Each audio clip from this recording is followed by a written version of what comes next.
आज तुम्हें तो बहुत सारा होमवर्क मिला है और वोकैबुलरी का टेस्ट भी है कल।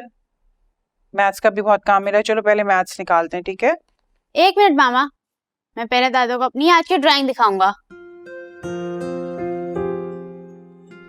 ये देखें दादू, मेरी टीचर ने कहा अपने फेवरेट फैमिली मेंबर की ड्राइंग ड्रॉ करो, तो मैंने आपकी बना दी। अरे वाह, ये तो मेरी जिंदगी की सबसे प्यारी तस्वीर है। बाबा आ जाए तो इसको फ्रेम करवा के अपने कमरे में लगाएंगे। और वरिशा, आपने क्या किया आज स्कूल में? कुछ नहीं दादू, मुझे स्कूल पसंद नहीं है। क्यों बेटा, किसी ने कुछ कहा है क्या? अरे हाँ दादू, वरिशा को आज भी पनिशमेंट मिली थी।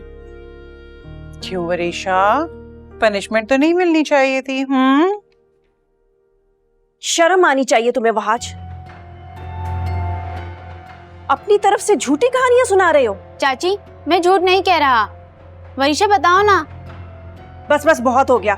बड़े तो बड़े, अब ये बच्चे भी मेरी बेटी पर उंगली उठाएंगे। महक, तुम बात को बढ़ा रही हो।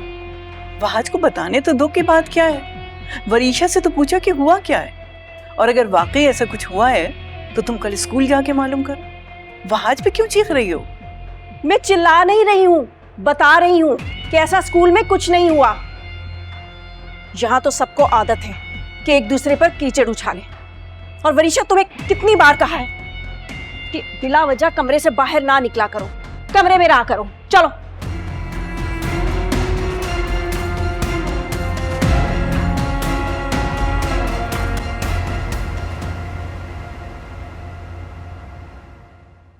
हाँ मुख्तार, इतनी अर्जेंट मीटिंग बुलाने का एजेंडा क्या है? बाबाजान, मामला ही ऐसा। शनी की कॉल आई थी, जफर को कारोबार में काफी नुकसान हो गया। वाकई? लेकिन उसने तो कभी हमें ये नहीं बताया ना। उसकी बातों से ये अंदाजा हो रहा था कि वो परेशान है। एक्चुअली उसकी कंपनी के ऑर्डर में बहुत बड़ा नुकसान हुआ है, जिसकी वजह से सारा कारोबार ठप हो गया है। जफर ने उससे बचाने की बहुत कोशिश की, लेकिन आपको तो पता है इंटरनेशनल मार्केट आजकल बहुत डाउन है। जी जी, इस खित्ते में जितने भी कारोबार है सब ठप पड़े हुए सर। ऐसा ही है। फिर अब इस तरह तो जफर भाई को अकेला नहीं छोड़ा जा सकता। हाँ बिल्कुल, मेरा ख्याल है कि जफर को वापस पाकिस्तान आ जाना चाहिए। बाबाजान, मेरा भी यही ख्याल है कि हम लोगों को उसे सपोर्ट करना चाहिए। तजुर्बा तो है उसके पास, अगर हम उसको सपोर्ट करें तो वो दोबारा से अपने पांव पर खड़ा हो सकता है। और इस सिलसिले में सबसे अच्छी स्ट्रेटेजी क्या हो सकती है, ये सोचा तुमने? जी बाबाजान, मेरे पास आइडिया तो है, लेकिन एक्चुअली हम अपनी जो नई प्रोडक्ट लॉन्च करने जा रहे हैं वो अपने रजा को सौंपी है। अगर हम वो जफर को दे दें तो मुझे पूरा यकीन है कि वो दिल लगाकर काम करेगा और दोबारा से अपने पांव जमा लेगा। लेकिन इस सब के लिए रजा का रजामंद होना बहुत जरूरी है। क्यों रजा, तुम्हारा क्या ख्याल है? देखो, तुम मेरे साथ ही काम कर रहे हो और करते रहोगे इंशाल्लाह। तुम्हें आगे भी मौके मिल जाएंगे, लेकिन जफर इस वक्त बहुत परेशानी में है। भाईजान, इससे बेहतर और कोई तरीका हो भी नहीं सकता, और कोई भी भाई अपनी बहन को मुश्किल में नहीं देख सकता। तार भाई ने जो भी फैसला किया है मुझे मंजूर है। शाबाश, हमें तुमसे यही उम्मीद थी। जीते रहो। तुम्हारी तरबियत में हमें फख्र है बेटा। और मुख्तार बेटा, तुम जफर से बात करो, उसे राजी करो। इस काम में देर नहीं होनी चाहिए। और महमूद साहब, आप नई प्रोडक्ट के हवाले से सारे मामलात फाइनलाइज कराएं। आज ही वकील साहब को बुलाएं, उनके साथ मिलकर जफर के सिलसिले के जो कागजात है ना, वो रेडी कराएं। जैसा आप कहें। तुम और रजा मिलके आज ही कोई अच्छा सा मुनासिब सा घर देख लो, ताकि शीरी और जफर को वहां सेटल किया जा सके। ठीक है बाबा। ठीक है बाबा। अच्छा, वो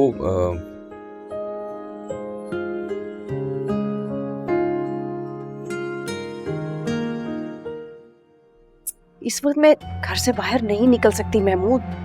100 सवाल करेंगे ये लोग, क्या जवाब दूंगी मैं?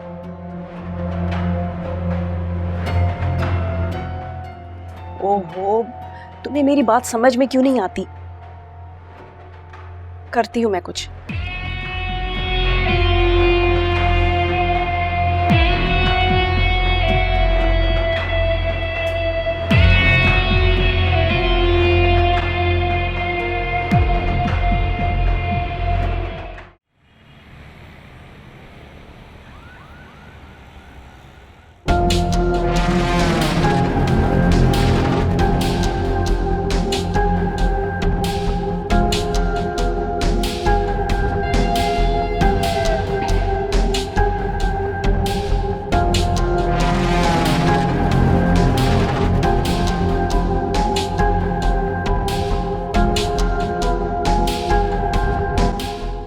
कहो, ऐसी क्या बात बतानी थी जिसके लिए मिलना जरूरी था? फोन पर नहीं हो सकती थी? इतना गुस्सा क्यों कर रही? अब आ ही गई हो तो 2 घड़ी बैठ जाओ मेरे पास भी।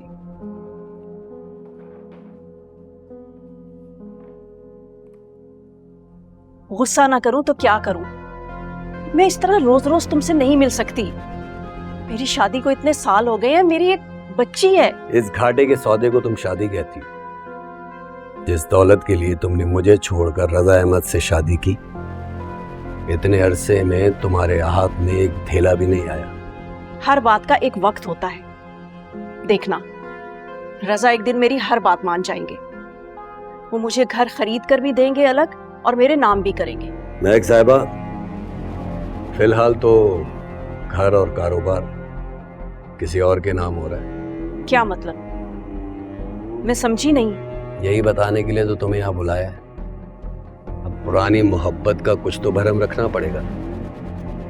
इतनी घुमा फिरा के बातें क्यों कर रहे हो? साफ साफ बताओ, किसे घर मिल रहा है, किसे बिजनेस मिल रहा है? मुख्तार भाई और भाभी को ना? शीरी और जफर। क्या? जफर भाई तो बाहर सेटल है और शीरी भी। वो लोग बाहर सेटल थे, अच्छा कारोबार था, कारोबार में नुकसान हो गया। अब इजहार साहब उन्हें पाकिस्तान में सेटल कर रहे हैं। और मुख्तार ने पता है क्या किया? क्या? इजहार के जरिए एक बहुत बड़ा प्रोजेक्ट जफर को दे दिया है। वो प्रोजेक्ट जिसको लॉन्चिंग फेज तक पहुंचाने में रजा अहमद ने बहुत मेहनत की थी, लेकिन मुख्तार ने बड़ी होशियारी और चालाकी से वो प्रोजेक्ट जफर की झोली में डाल दिया। और रजा ने कुछ नहीं कहा? एक तो रजा भी ना, पहले तो वहाज की मिसालें दी जाती थी, अब वो 1.5 फुट की शिफा आ जाएगी, उसके कसीदे पड़े जाएंगे। देखो महक, अब तुम्हें बहुत समझदारी से काम लेना है।